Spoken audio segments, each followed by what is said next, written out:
before we get into that, I just want to remind everyone that technically we're halfway there. So give yourself a pat on the back. We've made it essentially halfway through 2020 as far as options investing and expiration cycles go. Yes, the actual halfway point of the year is July 2nd, roughly 14 days away, but this is our 6th standard expiration. And it's always a good time to check in with you and to check in with ourselves. So let's check where we are right now. We all have different strategies. We all have different goals. We all have different risk tolerances. But where are you so far in 2020? Okay? And what we just want to know here, we've had a lot of ups and downs. It's been a strange year all across the world, trading-wise, life-wise, things of that nature. But how are we doing so far trading in 2020? Are you exceeding the goals that you had set for your annualized return? Are you on par with your trading goals? Meaning you've set a target for what you'd want to see as covered calls, naked puts, spread trades, and so forth. Are you profitable, but right now you're a little bit behind your targets? Are you essentially at break even, a little gain or a little loss, or right now you're behind your annual targets? To be honest with you, I am right in the middle, where it looks like most of you are too. As far as the majority goes, I don't think you can see it yet. I'm still collecting responses. About 50% of you voted so far. I'm only going to leave it open for a minute or a minute and 15 seconds. But I'm in that middle there. I'm profitable, but a little bit behind on my targets. I'd say I'm 4 or 5% behind where I thought I should be, or my targets for my married put positions. I'm a little bit off on my bull put credit spreads because of what happened last week. That little 1800 blip in the Dow there, what was it, last Thursday, I believe. I took out 2 of my 4 positions that I had open. Still kept within my loss limits, but the fall in February into March, and I didn't trade them through March, but I'm behind my goals because of that, and that's okay. We still have time to make up for it, of course, going forward as well. Okay. All right, just taking a look at some news here. Okay, there we go, good. All right, so ladies and gentlemen, let me go ahead and close the poll here, and we'll share the results with everyone. I know some of you didn't get a chance to vote, but as I mentioned, I just wanted to leave it open for a little bit. 13% of you are exceeding your goals that you've set for yourself this year, and that's fantastic. 13% are doing well. You're on par with your trading goals, you're keeping to your trading plan, and that's great. 25% of you are in my zone. Profitable, maybe a little bit behind on our targets.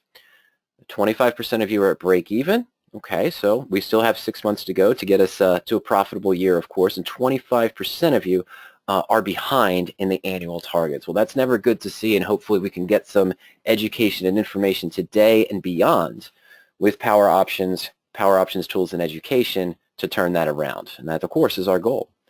Now, one more quick follow-up here. You can answer as many of these as you want. All right, I didn't leave it to just one answer. I was just kind of curious. What strategies are you mainly trading right now? Okay, you can click all that matter. Are you doing covered calls and naked puts, doing married puts and collars, doing credit spreads, vertical spreads, condors, or butterflies, kind of lump them all in together? Are you doing calendar spreads or diagonals, or are you also just buying options, straddles, and strangles? It wouldn't surprise me if we see, 60 to 70% in 3 of these top 4. That wouldn't surprise me at all, since you can select multiple ones as well. Of course, there you are, Sam. I know you're in that 13% from the emails that we had last week. Of course, Sam sent me some of his wins, how he's doing, and Sam says hi to all.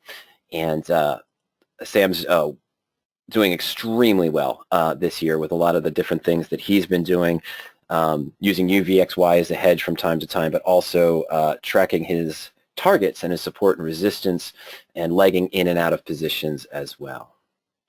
Well, great. 70% of our audience has voted. Believe it or not, we do have a clear winner right now. Makes perfect sense to me.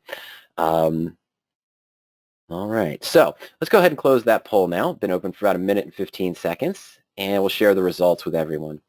So it looks like 32% of the audience are doing covered calls in some format or the other in their portfolio. 37% are doing married puts and collars. 58% of us are doing credit spreads, vertical spreads, and condors, some butterflies. A good 37% are also doing the calendar spreads and diagonals, and 42% are buying options or doing straddles and strangles. Now, it's a cheat for me because essentially what I'm doing is those 4 things that are listed at the bottom. I'm not doing covered calls and naked puts right now, and I haven't done that for years, but I've got married puts and collars, 15% of my portfolio to the credit spreads, vertical spreads. Smaller portion actually now, about only 10% into calendar spreads, and I've been trying to buy options, buy calls and puts, the various dips and support and resistance when it looked like the stocks were very beaten down as well.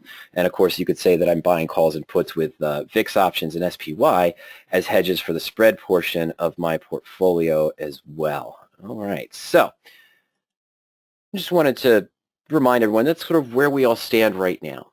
The audience stands where I stand, and we've learned a lot of lessons this year, and we still have time to improve. And if you're already exceeding your goals, there's still time. And of course, how can PowerOptions help you? Well, we'll see some of that in action today. The patented search tools to help you identify positions that match your risk-reward tolerance, good probabilities, screening out for implied volatilities, avoiding certain things such as earnings and others. It's very simple and streamlined to use. Access to research and analysis. I'm going to walk through one of those as well today when we talk about an SAVE position, I believe. The portfolio tools are very helpful to help you track and manage. You can set alerts as well, and in that case, and then of course the signature tools, stock repair tool, very important, long option finder to help us find the best call, and the insurance tool also to help you lock in gains on a particular position, and of course the education.